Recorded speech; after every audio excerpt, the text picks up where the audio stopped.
Hello दोस्तों, स्वागत है आपका इस वीडियो में।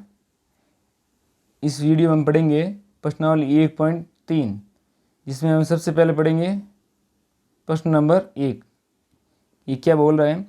सिद्ध कीजिए कि √5 एक अपरिमेय संख्या है। इसलिए ये क्वेश्चन सेम उदाहरण नंबर 9 की तरह है। जो हमने उदाहरण नंबर 9 पढ़ा था वहाँ पे √3 था, यहाँ पे √5 है। ठीक है, तो हम सबसे पहले क्या करते हैं, ऐसे क्वेश्चन में माना √5 एक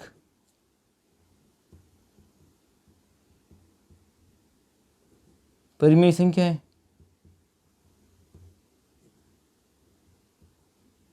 हमें सिद्ध क्या करना है? एक अपरिमेय संख्या है। हमें इसका उल्टा मानना है। जो संख्या दी हुई है उसे हम अपरिमेय संख्या ना मान के हम परिमेय संख्या मान लेंगे। तो अब क्या हो जाएगा? इसलिए माना √5 परिमेय संख्या को हम P/Q के रूप में लिखते हैं, तो हम इसे भी P/Q लिख देंगे। तो जहाँ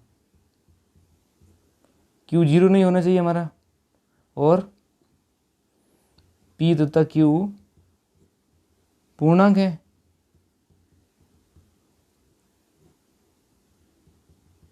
साथ में ही P और Q क्या है? सहअभाज्य है। P एवं Q सहअभाज्य संख्या है।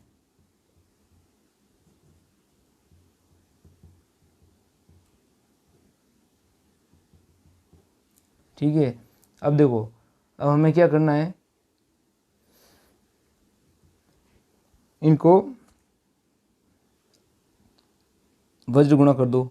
ये तो हो जाएगा P, ये हो जाएगा 5√Q। ठीक है, तो अब दोनों तरफ वर्ग करने पर, दोनों तरफ वर्ग करने पर तो क्या हो जाएगा? इसका यहाँ तो P का P², यहाँ पे 5 का √5 का स्क्वायर 5, और यहाँ पे Q का स्क्वायर Q²। तो ये हो गया हमारा समीकरण नंबर 1। ठीक है, तो अब देखो, यहाँ से क्या पता चल रहा है कि ये जो संख्या है ये P से, अगर यहाँ पे P के बट्टे में आएगी तो ये P को विभाजित करेगी, तभी तो ये होगा। P² 5 से विभाजित है।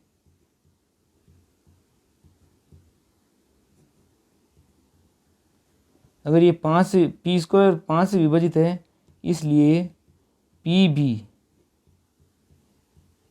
5 से विभाजित होगा। जो हमने प्रमेय पढ़ा था, जो हमने 1.3 प्रमेय पढ़ा था, उस प्रमेय से ही होता है ये।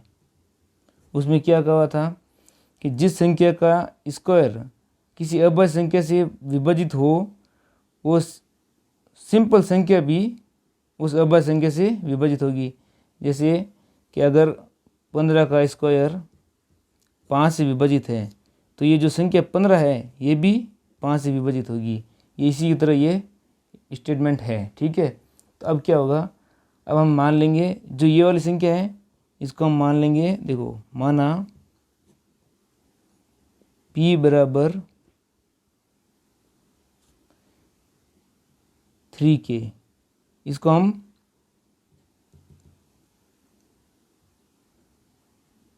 Q² की जगह को हम क्या मान लेंगे? K मान लेंगे। ठीक है, अब दोनों तरफ वापस वर्ग करने पर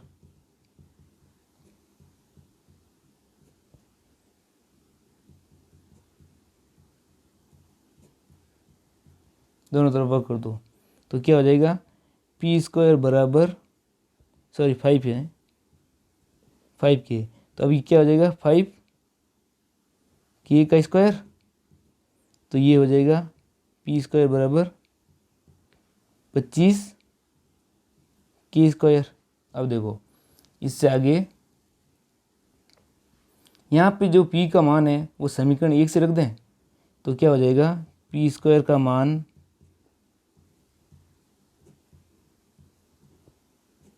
समीकरण 1 से रखने पर,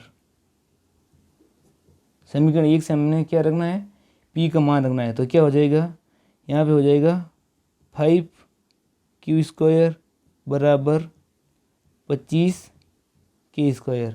ठीक है, तो अब देखो q² का मान क्या हो जाएगा, 5k² हो जाएगा, क्योंकि ये 5 से कट जाएगा एक बार, ये 25 बार, सॉरी 5 बार कटेगा 25 का, तो ये सीधा ये लिख देना। ठीक है, तो अब ये हो जाएगा q² का मान हो जाएगा 5k²। ठीक है, तो अब इसको हम लिख सकते हैं,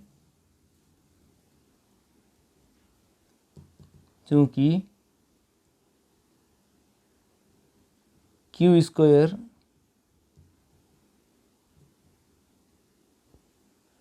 5 से विभाजित है। देखो ये अगर 5 ना q के बट्टे में जाएगा तो ये ठीक है, अगर q² 5 से विभाजित है, क्योंकि q के बट्टे में जाएगा 5, तो ये पूर्ण विभाजित होगा। इसलिए क्या हो जाएगा, q भी, जो q है वो q भी क्या हो जाएगा, 5 से विभाजित होगा, विभाजित होगा। ये प्रमेय नंबर, प्रमेय 1.3 से। ठीक है, अब देखो, अब आगे हम करते हैं यहाँ पे इस क्वेश्चन को। क्या हो जाएगा, चूँकि p एवं q दोनों, देखो ये दोनों किससे विभाजित हो रहे हैं, यहाँ पे q हो रहा है 5 से विभाजित, ये p भी हो रहा है 5 से विभाजित, तो ये दोनों किससे विभाजित हो रहे हैं, दोनों 5 से विभाजित हो रहे हैं, विभाजित हैं। अतः इनका एचसीएफ क्या हो जाएगा, इनका अतः HCF of p and q, तो p और q का एचसीएफ क्या हो जाएगा, यहाँ पे 5 हो जाएगा। तो सहअभाज्य संख्या होने के लिए एचसीएफ क्या होना चाहिए, 1 होना चाहिए। अगर सहअभाज्य संख्या है तो इनका एचसीएफ 5 नहीं होता, अगर 5 है तो ये सहअभाज्य संख्या नहीं है, अगर सहअभाज्य संख्या नहीं है तो ये एक परिमेय संख्या भी नहीं है। अतः इनका एचसीएफ भी, p और q का एचसीएफ 1 नहीं है, इसलिए ये सहअभाज्य संख्या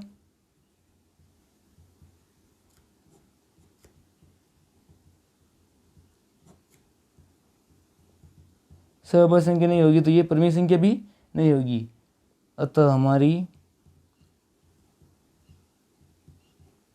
कल्पना गलत है या हमारा कथन गलत है। ठीक है, ये कुछ भी लिख सकते हो। अर्थात क्या हो जाएगा, √5 एक अपरिमेय संख्या है, √5 एक अपरिमेय संख्या है। अब हम क्वेश्चन नंबर 2 करते हैं, प्रश्नावली 1.3 का। तो देखो क्या बोल रहा है क्वेश्चन, सिद्ध कीजिए कि 3 + 2√5 एक अपरिमेय संख्या है। तो हम क्या करते हैं ऐसे क्वेश्चनों में, सबसे पहले हम क्या करेंगे, माना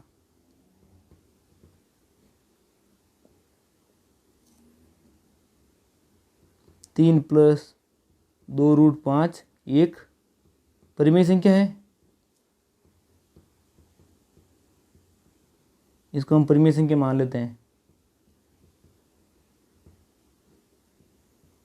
ठीक है, इसलिए माना क्या हो जाएगा, जो ये संख्या दी हुई है इसको हम p/q के रूप में लिख देंगे,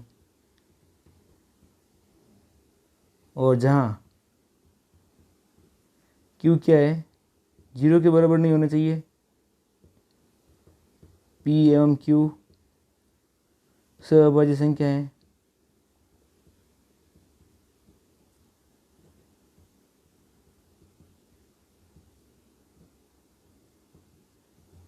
ठीक है, तो अब देखो अब हम क्या करेंगे, 2√5 को, रूट वाली संख्या को एक साइड रखेंगे, बाकी सबको दूसरी साइड भेज देंगे। तो अब यहाँ पे पहले हम एलसीएम ले लेते हैं। 2√5 बराबर क्या हो जाएगा, या नीचे आ जाएगा q, यहाँ p-3q हो जाएगा। ठीक है, अब देखो 2 को भी भेज देते हैं, तो यहाँ बचेगा √5 बराबर p-3q/2q। ये हमारा समीकरण नंबर हो गया 1। ठीक है, अब देखो जो पिछले क्वेश्चन में करते थे वैसे ही हमें लिखना है। क्या है कि p एवं q, अगर ये कोई संख्या परिमेय संख्या होती है तो क्या होता है, p और q पूर्णांक होते हैं, p और q पूर्णांक हैं। इसलिए p-3q/2q क्या हो जाएगा, एक परिमेय संख्या है। एक परिमेय संख्या हो जाएगी, क्योंकि अगर p और q दोनों पूर्णांक है तो ये दोनों मिलके ही तो परिमेय संख्या का निर्माण करता है, तो ये पूरी संख्या परिमेय संख्या हो गई। तो परंतु समीकरण 1 से p-3q/2q किसके बराबर है, √5 के। और जो √5 वाला है वो क्या है, जो कि एक अपरिमेय संख्या है। ये एक अपरिमेय संख्या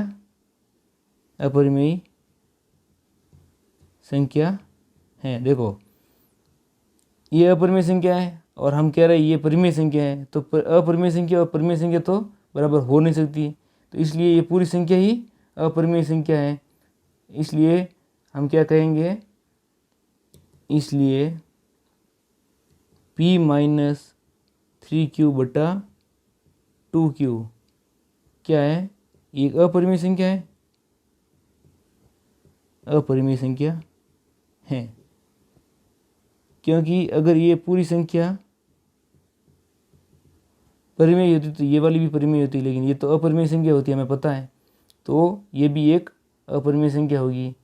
तो इससे हमने जो माना था कि एक संख्या परिमेय संख्या है, तो ये क्या हो जाएगा, हमारा कथन गलत हो जाएगा।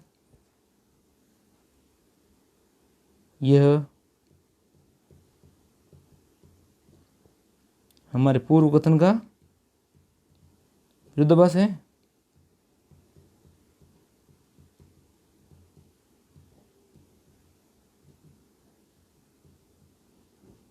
इसलिए हमारा कथन गलत हो गया।